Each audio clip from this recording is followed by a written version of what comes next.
लो, बहुत धन्यवाद आप। धन्यवाद। माननीय रामचंद्र जांगड़ा जी, माननीय रामचंद्र जांगड़ा जी, माननीय रामचंद्र जांगड़ा जी उपस्थित नहीं है सर, नहीं उपस्थित हैं। माननीय राघव चड्ढा जी 6 मिनट। सर, क्योंकि मैं सदन का सबसे युवा सदस्य हूं, मैं अपना दायित्व और अपनी जिम्मेदारी नहीं निभाऊंगा अगर मैं आज इस देश के युवाओं का सबसे ज्वलंत मुद्दा जो है उसे ना उठाऊं। सर, इस देश में दो शिक्षा व्यवस्थाएं हैं।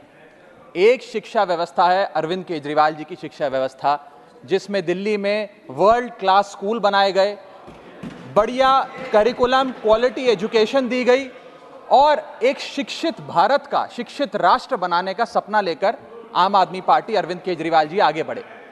एक दूसरी शिक्षा व्यवस्था है सर, जिस शिक्षा व्यवस्था में परीक्षा शिक्षा माफिया जन्म लेता है, जिसके तहत आज लाखों बच्चों का भविष्य अंधकार की कागार पे खड़ा है।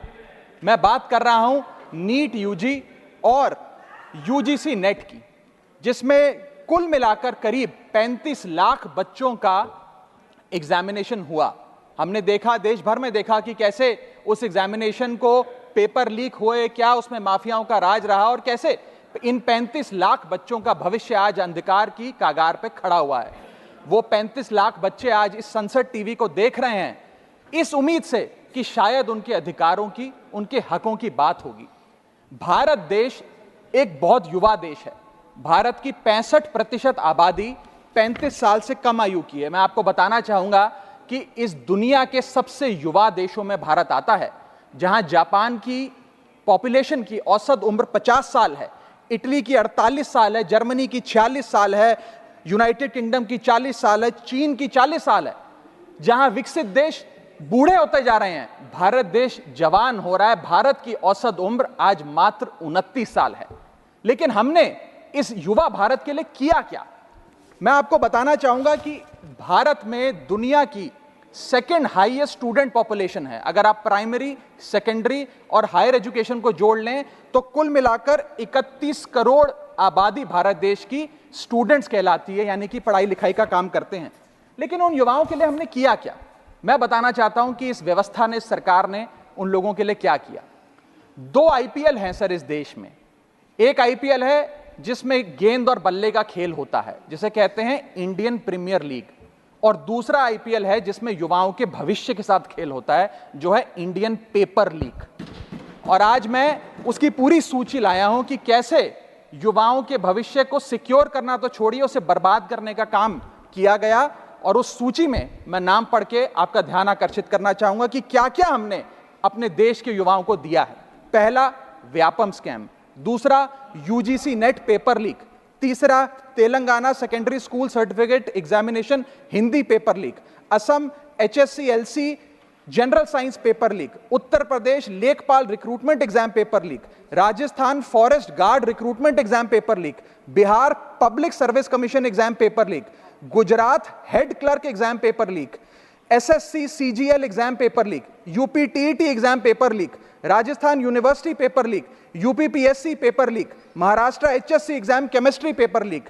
UP police constable qualifying exam paper leak. REET यानी कि Rajasthan eligibility examination for teachers paper leak.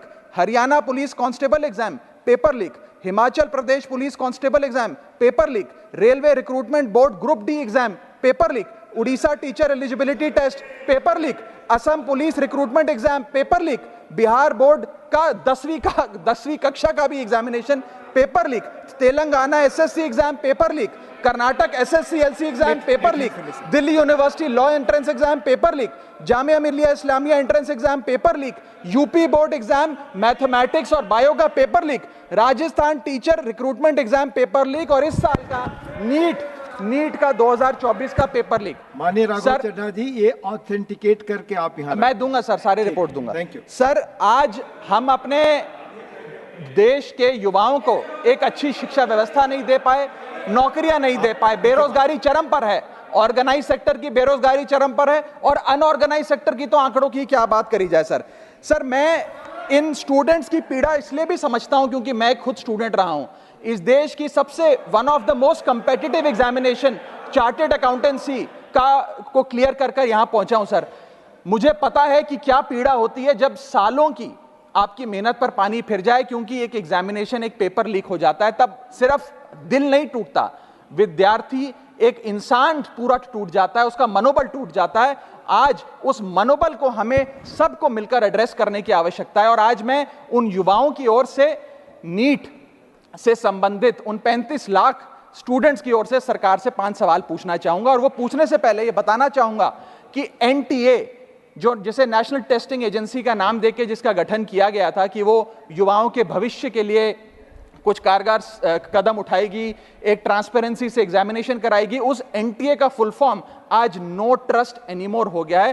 कोई भी विद्यार्थी आज इस एनटीए पे विश्वास नहीं कर रहा। और मैं विद्यार्थियों की ओर से ये 5 सवाल सरकार से पूछना चाहूंगा, नीट से संबंधित सटीक सवाल। पहला सवाल, नीट का पेपर जिसमें मात्र 1-2, बहुत हुआ तो 3-4 स्टूडेंट्स की रैंक 1 आती है, जैसे कि 2023 में मात्र 2 लोगों की रैंक 1 आई, 22 में मात्र 4 लोगों की आई, 2021 में मात्र 3 लोगों की आई।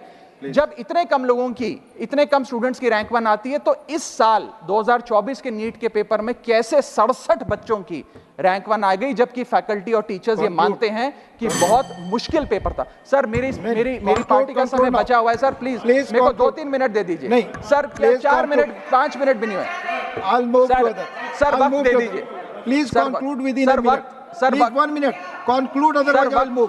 सर वक्त ऐसे मत दीजिए कि भीख लगे सर, वक्त ऐसे मत दीजिए कि ठीक लगे, बाकी जो आपको ठीक लगे। सर मेरा दूसरा सवाल, कैसे मैथमेटिकली इम्पॉसिबल नंबर स्टूडेंट्स के आते हैं?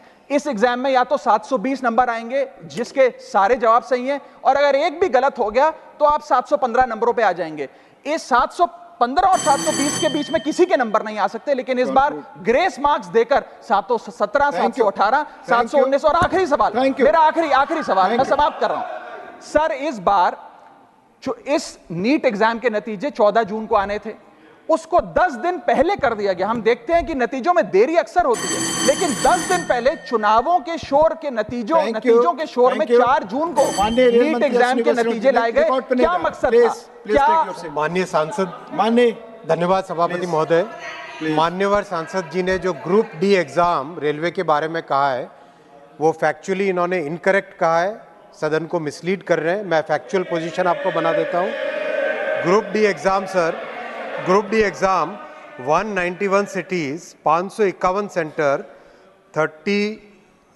99 शिफ्ट, 33 डेज, 15 लैंग्वेजेस में हुआ।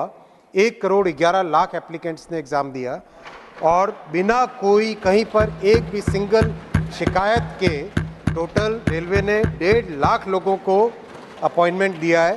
और ये कृपया अपना विड्रॉ करें अथवा एक्सपंज किया जाए। चेयर हैज ऑलरेडी डायरेक्टेड कि ऑथेंटिकेट करके देंगे, प्लीज आप ऑथेंटिकेट करके देंगे। You have raised, minister has replied, no I am it's not debate sir, no debate. You have raised the point, he has clarified it, no. आप writing में दे दीजिएगा, I have already told it, authenticate please, no. माननीय रामजी लाल सुमन जी,